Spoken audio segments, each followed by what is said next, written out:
जय हिंद दोस्तों। आज हम गुप्त साम्राज्य की चर्चा कर रहे हैं। इसके हमने 2 पार्ट पहले पढ़ा रखे हैं, जिसमें उम्मीद करता हूं कि आपने उसको बखूबी समझा भी होगा। जिसमें हमने बताया कि किन परिस्थितियों में गुप्त साम्राज्य का स्थापना हुआ था, इसके संस्थापक कौन थे और इसके वास्तविक संस्थापक कौन थे। अच्छा, साथ ही समुद्रगुप्त के बारे में भी पढ़ा था, यानी इसके संस्थापक श्रीगुप्त, चंद्रगुप्त प्रथम और समुद्रगुप्त, इन 3 लोगों के बारे में हमने पीछे पढ़ लिया है। अच्छा, इस पार्ट थर्ड में हम लोग इस समुद्रगुप्त की और भी कुछ विशेषताएं हैं और चंद्रगुप्त द्वितीय के बारे में पढ़ेंगे। और उम्मीद करता हूं कि आप इन तमाम चीज़ों को समझ भी रहे होंगे और लिख भी रहे होंगे, और निश्चित रूप से आपके पेपर में अधिक से अधिक मार्क्स आ पाएंगे अगर आप बखूबी इसको समझते जाएं और समय से इसको नोट भी करते जाएं। तो चलते हैं, आज की शुरुआत करते हैं समुद्रगुप्त की कुछ खास विशेषताओं से। अच्छा, समुद्रगुप्त को भारत का नेपोलियन कहा जाता है, क्योंकि उन्होंने दक्षिणावर्त के 12 और आर्यावर्त के 12 राज्यों को विजित कर लिया था। इसी विजित यानी इसकी जीत के उपलब्धि में उसको एक अलग नाम दिया गया था, भारत का नेपोलियन, याद रखिएगा।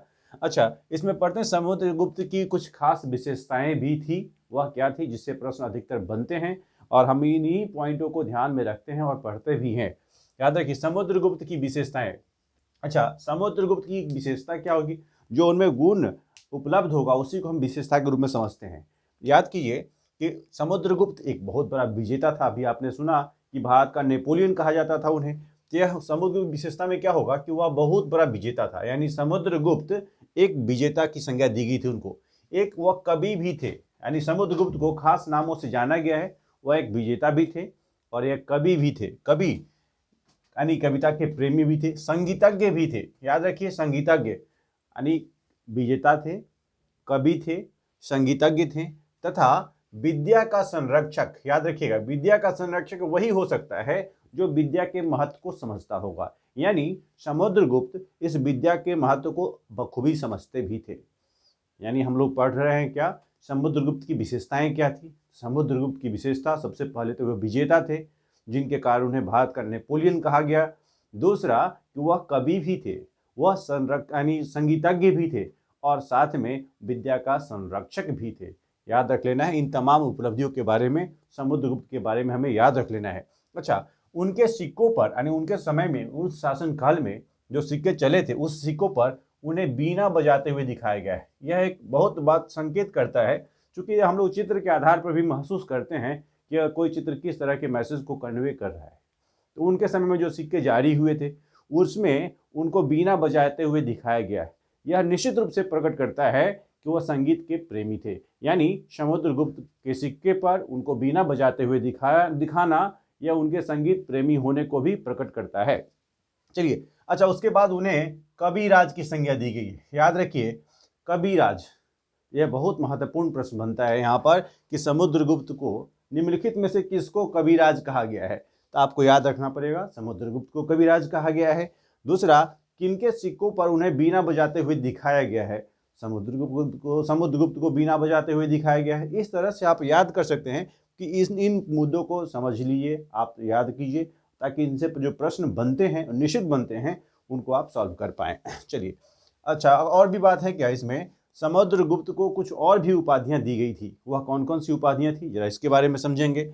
व्याघ्र पराक्रमांक, याद रखिएगा, समुद्रगुप्त को व्याघ्र, मैंने प्रीवियस पार्ट में जो सिक्कों के बारे में बताया था, इन सब के बारे में मैंने जिक्र बखूबी विस्तार से किया है कि व्याघ्र पराक्रमांक क्या है। अप्रतिरथ की संज्ञा दी गई थी, साथ में पराक्रमांक की संज्ञा दी गई थी। ये जो उपाधि है, उनको उनके सिक्कों पर जो कुछ उकेरा गया है उससे प्राप्त होता है। यानी समुद्रगुप्त को जिन उपाधियों से नवाजा गया है, उसकी चर्चा उनके शासनकाल में जो सिक्के प्रचलित थे उनसे प्राप्त होते थे। अच्छा, उसमें क्या था, व्याघ्र पराक्रमांक, अप्रतिरथ और साथ में पराक्रमांक, याद रख लेना है प्लीज। अच्छा, जो कि उनके सिक्कों पर मुद्रित मिलती है, यानी उनके समय में जो सिक्के जारी हुए उस पर इन उपाधियों से उनको नवाजा गया है। आगे देखते हैं कि वह बौद्ध भिक्षु, याद रख लेना है कि बौद्ध भिक्षु वसुबंधु, ये वसुबंधु कौन थे, वो बौद्ध भिक्षु थे, उसको संरक्षण दिया। इसका मतलब क्या हुआ, कहीं न कहीं समुद्रगुप्त वह बौद्ध धर्म के बहुत बड़े पोषक भी थे, संरक्षक भी थे। उन्होंने वसुबंधु को संरक्षण दिया था। संरक्षण कोई तब देता है जब उसके प्रति उसका लगाव होता है, सिंपल। तो वसुबंधु कौन थे, एक बौद्ध भिक्षु थे, जिसको उन्होंने संरक्षण प्रदान किया था। अच्छा, ताम्रपत्र में देखिए जितने भी अभिलेख हैं और पांडुलिपि है, इनसे हमें ऐतिहासिक पृष्ठभूमि के बारे में पता चलता है। तो ताम्रपत्र में समुद्रगुप्त को परम भागवत की उपाधि दी गई है। अब इतनी सारी उपाधियां दी गई हैं, आप उसको याद कैसे रखेंगे? एक बार, दो बार, तीन बार अपने हिसाब से कुछ पैटर्न तरीका बना लेंगे तो निश्चित रूप से याद रहेगा। याद रखिए, ताम्रपत्र में समुद्रगुप्त को परम भागवत की उपाधि दी गई है। यह प्रश्न अधिकतर पेपर में पूछे जाते हैं कि परम भागवत की उपाधि किन्हें दी गई है और कहाँ दी गई है।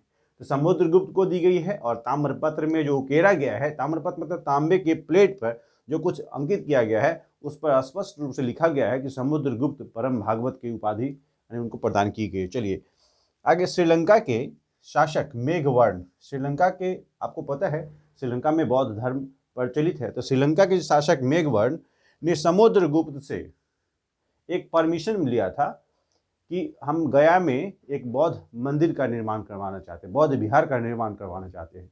याद कीजिए, श्रीलंका के शासक मेघवर्ण ने समुद्रगुप्त से उस तत्कालीन समय में एक परमिशन, अनुमति मांगी थी कि हम गया में एक बौद्ध विहार बनवाना चाहते हैं।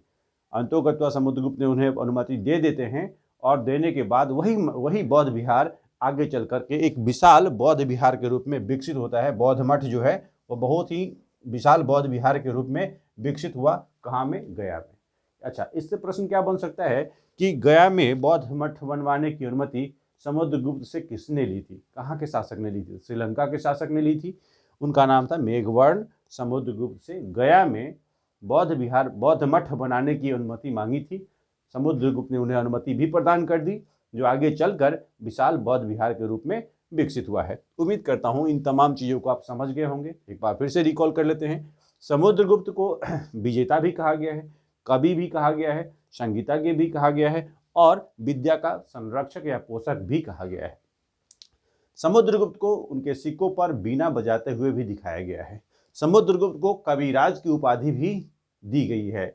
समुद्रगुप्त को व्याघ्र पराक्रमांक, अप्रतिरथ और पराक्रमांक जैसे उपाधियों से भी नवाजा गया है, जिसकी जानकारी उनके समय में प्रचलित सिक्कों से प्राप्त होती है।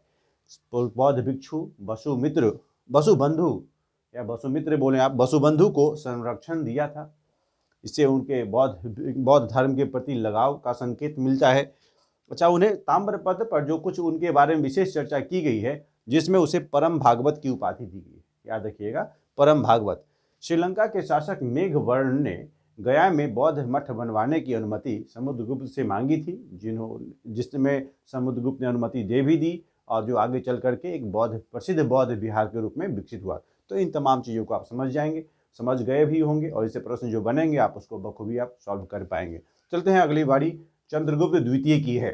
चंद्रगुप्त द्वितीय, जिसको एक विशेष नाम विक्रमादित्य के रूप में हम जानते हैं। एक प्रश्न यही बनेगा कि चंद्रगुप्त द्वितीय को किस और नाम से जानते हैं? तो विक्रमादित्य के नाम से जानते हैं। चंद्रगुप्त द्वितीय को एक नया नाम विक्रमादित्य के रूप में जानते हैं, जिनका कार्यकाल 375 से लेकर के 415 ईस्वी तक है। अच्छा, गुप्त वंशावली में अगर देखा जाए तो समुद्रगुप्त के बाद एक और नाम आता है रामगुप्त, और उसके बाद चंद्रगुप्त द्वितीय। यानी समुद्रगुप्त, यूजुअली क्या होता है, जो लोग अच्छे होते हैं, जो लोग ताकतवर होते हैं, उनके बारे में पढ़ लेते हैं। समुद्रगुप्त के बारे में पढ़ लिया हमने, अब चंद्रगुप्त द्वितीय सीधा पढ़ रहे थे। भाई बीच वाला कहाँ गया? इनका छोटा भाई, याद रखिएगा, रामगुप्त है ना। समुद्रगुप्त के बाद जो गद्दी पर बैठता है गुप्त वंश में, वह बैठता है कौन? रामगुप्त। लेकिन इसकी चर्चा हम लोग बखूबी नहीं करते हैं। उसका वजह है कि यह बहुत ही दुर्बल शासक था। दुर्बल का मतलब वह सबल नहीं था, उसके भीतर वह क्षमता नहीं थी कि वह जीत हासिल कर पाए उनकी, चाहे वो कार्यकुशलता में कमी हो या जो भी कमी हो। लेकिन इनका वर्णन बहुत कम मिलता है ऐतिहासिक पृष्ठभूमि में, रामगुप्त। चलिए, लेकिन मैं बता देता हूँ कि समुद्रगुप्त के बाद एक जो गद्दी पर बैठने वाले वह थे रामगुप्त, और रामगुप्त का छोटा भाई था चंद्रगुप्त द्वितीय। अच्छा, इसमें इसकी रामगुप्त के बारे में चर्चा कहाँ से प्राप्त होती है?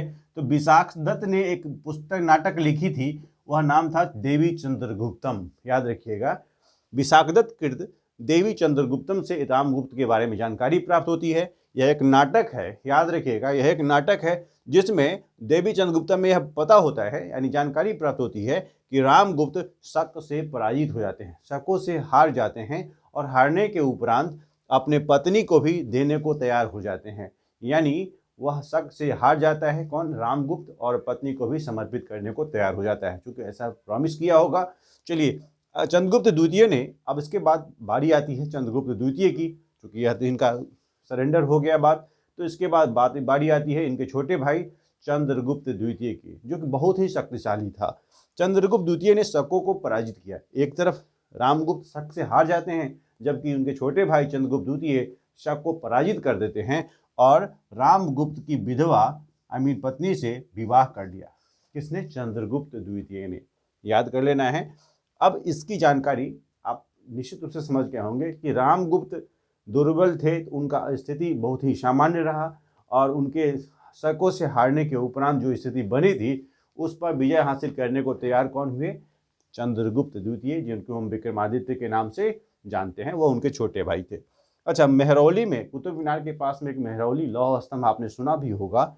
मेहरौली लौह स्तंभ से चंद्र नामक राजा का वर्णन मिलता है। वह चंद्र कौन थे? चंद्रगुप्त द्वितीय ही थे। बाद में इसके बारे में पता चला कि वह चंद्र कोई दूसरा नहीं, चंद्रगुप्त द्वितीय ही था। मेहरौली के लौह स्तंभ से, मेहरौली कहाँ? दिल्ली में कुतुब मीनार के पास में एक लौह स्तंभ है जिस पर उसके जो लौह स्तंभ पे चंद्र की चर्चा की गई है, वह चंद्र राजा कौन थे? चंद्रगुप्त द्वितीय ही थे। याद रख लेना, चंद्रगुप्त द्वितीय। अच्छा, इनके बारे में, चंद्रगुप्त द्वितीय के बारे में उदयगिरी गुहालेख, अच्छा गुहालेख के बारे में बताया भी था कि गुफाओं को इस तरह से स्पष्ट रूप से बनाता कि वहाँ पर लोग आके रहे। आपने बौद्ध में पढ़ा भी होगा। तो उदयगिरी गुहालेख से चंद्रगुप्त द्वितीय के विजय के बारे में पता चलता है। अच्छा, इसे याद, इसको इसलिए रखना जरूरी है क्योंकि इससे प्रश्न बनता है कि चंद्रगुप्त द्वितीय के विजयों की जानकारी किस अभिलेख से प्राप्त होती है, या कुछ गुहालेख से प्राप्त होती है। तो वह उदयगिरी के गुहालेख से चंद्रगुप्त द्वितीय के द्वारा जो विजय हासिल की गई है, इनके बारे में जानकारी प्राप्त होती है। चंद्रगुप्त द्वितीय की विजयों की जानकारी उदयगिरी के गुहालेख से प्राप्त होती है। साथ में मथुरा का स्तंभ लेख, मथुरा का स्तंभ लेख यह सबसे प्रमाणिक स्तंभ लेख है, प्रमाणिक अभिलेख में जाना जाता है। कारण चूंकि इसमें तिथियों का उल्लेख है। अगर कोई चीज़ सीधा बता दिया जाए बिना डेट का, तो वह क्या होगा? उसमें उतनी ऑथेंटिसिटी नहीं होगी जिसमें डेट के साथ। जैसे मान लिया या 375 से 415 ईस्वी लिखा, इससे पता चलता है कि चंद्रगुप्त द्वितीय का कार्यकाल इन टाइम पीरियड के दौरान था। अब हम पढ़ेंगे इनके बारे में। वैवाहिक संबंध था साम्राज्य विस्तार, राइट है ना?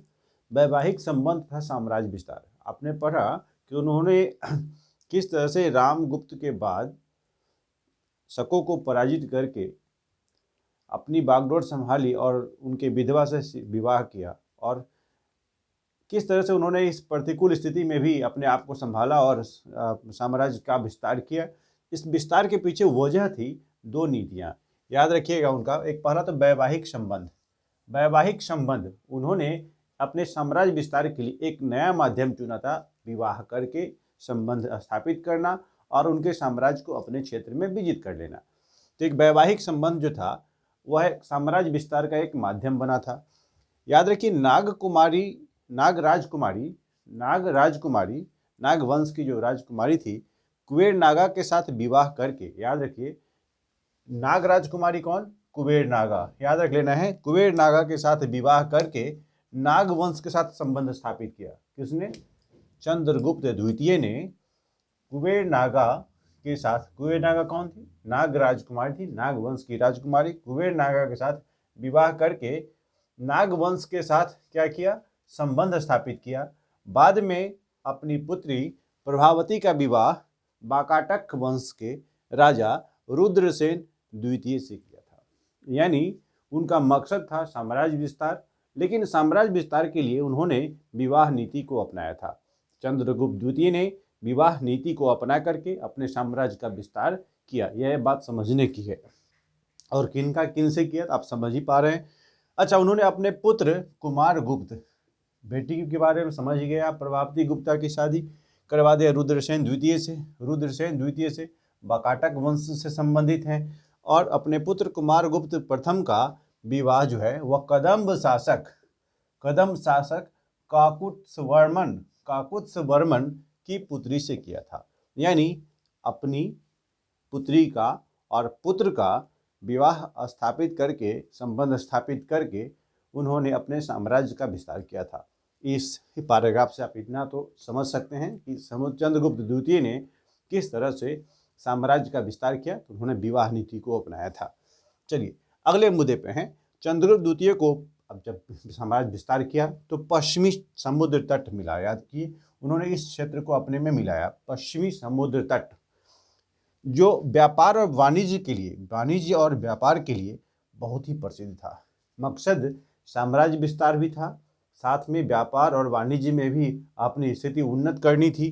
तो मालवा और उज्जैन उस समय मुख्य व्यापारिक केंद्र के रूप में उभर के सामने आए थे। दूसरे तरफ उज्जैनी को द्वितीय राजधानी भी बनाया, याद रखिए, जबकि पहली राजधानी पाटलिपुत्र थी। चंद्रगुप्त द्वितीय ने उज्जैनी को, चूंकि वह व्यापार और वाणिज्य के पॉइंट ऑफ व्यू से अगर देखा जाए बहुत ही सुदृढ़ जगह पाया गया, तो उन्होंने क्या किया, उज्जैनी को द्वितीय राजधानी भी बना दी। और साथ में याद रखिए, भी रखना है कि पहली राजधानी कौन थी, तो पाटलिपुत्र थी। तो इतना याद रख लेना है कि पहली राजधानी पाटलिपुत्र, बाद में उन्होंने चंद्रगुप्त द्वितीय ने राजधानी उज्जैनी को बनाया था। अच्छा, शकों पर विजय के उपरांत, चूंकि शक को हरा करके ही उन्होंने अपने आप को विक्रमादित्य घोषित किया, याद किए, शकों पर विजय के उपरांत ही विक्रमादित्य की उपाधि धारण की थी। यह बहुत महत्वपूर्ण है कि चंद्रगुप्त द्वितीय को विक्रमादित्य की उपाधि किन कारणों से दी गई है, तो शकों पर विजय हासिल करने के कारण ही उन्हें विक्रमादित्य कहा गया है। फिर से याद कर जाइए, शकों पर जीत हासिल करने, विजय हासिल करने के उपरांत ही चंद्रगुप्त द्वितीय को विक्रमादित्य की संज्ञा दी गई है, उनको उपाधि से नवाजा गया है, जिसका अर्थ होता है पराक्रम का शौर्य। याद रखिए, पराक्रम का शौर्य, सूर्य यानी तेज चमक, जिसमें उनके पराक्रम से उसको जाना जाता है, इसका नाम हुआ विक्रमादित्य। विक्रमादित्य किसको कहते हैं, चंद्रगुप्त द्वितीय को। क्यों, क्योंकि उन्होंने शकों को हराया था। शक अपने आप में बहुत ही शक्तिशाली थे, उनको हराना मजाक नहीं था। तो इस तरह से इतनी सारी बातें आप समझ गए होंगे। अब बारी आती है, इनको कुछ और नाम से भी जाना जाता है। किनको, चंद्रगुप्त द्वितीय को। वह नाम कौन कौन सा है, मैंने अन्य नाम लिख दिए हैं यहाँ पर। देवगुप्त के नाम से भी जानते हैं, देवराज के नाम से भी जानते हैं, और देवर्षि के नाम से भी जानते हैं। देवर्षि, देवराज, देवगुप्त, इन तीनों नामों से किनको जाना जाता है, चंद्रगुप्त द्वितीय को जाना जाता है। उपाधियां, अच्छा, इनको अलग अलग उपाधियों से नवाजा गया। अभी आपने देखा था विक्रमादित्य, विक्रमादित्य तो आपको याद भी हो गया। विक्रमांक के नाम से भी जानते हैं इनको। परम भागवत, अभी आपने समुद्रगुप्त में भी देखा था, उनको परम भागवत की उपाधि दी गई थी। इनको भी परम भागवत की उपाधि दी गई थी। इनको विक्रमादित्य कहा गया था, इनको भी विक्रमांक कहा गया था। यानी इनको अन्य किन का नामों से जाना जाता है, इसको भी आप याद रखें। प्रश्न बनेगा कि देवगुप्त, देवराज, देवर्षि जैसे नामों से किनको जानते हैं। ऑप्शन में सभी रहेंगे, गुप्त वंश के शासक ही रहेंगे। तो आपको याद होना चाहिए, चंद्रगुप्त द्वितीय को देवराज भी कहते हैं, देवर्षि भी कहते हैं, और देवगुप्त के नाम से भी जानते हैं। दूसरा, उपाधि विक्रमांक, विक्रमादित्य और परम भागवत जैसी उपाधियों से भी नवाजा गया है। अच्छा, कला और साहित्य की अगर बात करें तो कला और साहित्य सभी लोग के बस की बात नहीं होती, लेकिन इन्होंने, याद रखिए, इनका स्मरण सिर्फ युद्ध में जीत हासिल, शकों को हराना से ही नहीं लोग जानते थे। यह चूंकि कला और साहित्य के बहुत बड़े प्रेमी थे, याद रखिए, इनका स्मरण युद्धों के कारण ही नहीं बल्कि कला एवं साहित्य के कारण, कला और साहित्य यानी आर्ट और लिटरेचर, इन दोनों से विशेष लगाव था, के प्रति अगाध अनुराग था। इसका मतलब क्या, विशेष लगाव था, विशेष प्रेम था, कला और साहित्य में विशेष रुचि थी चंद्रगुप्त द्वितीय की, इसलिए इनको कला और साहित्य के क्षेत्र में भी अव्वल स्थान मिला है। अच्छा, इनके दरबार में 9 विद्वानों की एक झुंड रहा करती थी, मंडली रहा करती थी। अच्छा, 9 विद्वान रहते हैं, इसका मतलब क्या, कहीं न कहीं आप समझ गए होंगे कि साहित्य और कला से प्रेम था, तभी तो विद्वान वहाँ पर रह रहे थे। और विद्वान रहने का मतलब क्या है, उन मंडली को, 9 लोगों की जो मंडली थी, उसको नवरत्न की संज्ञा दी गई थी, याद रखिएगा। यानी चंद्रगुप्त द्वितीय के दरबार में 9 विद्वानों की एक मंडली रहा करती थी, जिसे हम नवरत्न के नाम से जानते हैं। उनमें कौन कौन थे, तो कुछ नाम आप याद रखिए। कालिदास, धन्वंतरी, छपनक, अमर सिंह, शंकु, बेताल भट्ट, घाटक पर, वाराहमिहिर और वररुचि। ये जो नाम है 9, इसमें से कुछ नाम तो आप बिल्कुल याद कर जाएं, जैसे कालिदास, धन्वंतरी, अमर सिंह, बेताल भट्ट, ये सब जो थे वह चंद्रगुप्त द्वितीय के दरबार में जो नवरत्न रहा करते थे, उनमें से इन विद्वानों की एक श्रृंखला है। तो इनको एक नज़र जरूर याद रखेंगे, ताकि इसे ऑब्जेक्टिव अगर बनता है कि इनमें से कौन सा नवरत्न में नहीं था, तो जब तक आप एक नज़र देख लेंगे तो फिर आप बना पाएंगे उसको। चलिए, अब इन्हीं के शासनकाल में, यानी चंद्रगुप्त द्वितीय के शासनकाल में प्रसिद्ध चीनी यात्री फाहियान टाइम टू टाइम बाहर के लोग हमारे यहाँ आते हैं और कुछ यहाँ के स्थितियों का जायजा लेकर के लिख करके चले जाते हैं। उनसे भी हमें विदेशी सोर्स के रूप में पता चलता है, इतिहास जानने के लिए हमें सोर्स मिल जाता है। तो वह सोर्स में एक यह भी नाम आता है, चीनी यात्री फाहियान। याद रखिए, क्वेश्चन यहाँ से बनेगा कि फाहियान कहाँ का था, तो चीन का था। तो चीनी यात्री फाहियान आया था चंद्रगुप्त द्वितीय के शासनकाल में। दो प्रश्न बनेंगे, फाहियान कहाँ का शासक था, यात्री था चीन का। किनके शासनकाल में आया था, चंद्रगुप्त द्वितीय के शासनकाल में आया था। कब आया था, 399 से लेकर के 414 ईस्वी के समय में भारत आया था। उनका मकसद क्या था, यहाँ पर भ्रमण करना और यहाँ की स्थिति का जायजा लेना। पाटलिपुत्र एवं उज्जैनी विद्या के प्रमुख केंद्र बने थे। पाटलिपुत्र और उज्जैनी, एक तरफ याद किया आपने कि पाटलिपुत्र पहली राजधानी थी, बाद में उन्होंने उज्जैनी को भी राजधानी बनाया था। ये दोनों विद्या के प्रमुख केंद्र में थे, यानी यहाँ पर शिक्षण संस्थान विशेष रूप से प्रचलित थे। अच्छा, इनके एक बात और महत्वपूर्ण है कि चंद्रगुप्त द्वितीय के जो सचिव थे उनका नाम था वीरसेन। याद रखिए, वीरसेन जो कि शैव धर्म के अनुयायी थे। कौन थे, शैव धर्म के अनुयायी थे, यानी शिव के उपासक थे। दूसरी तरफ उनके जो सेनापति थे, उनके सेनापति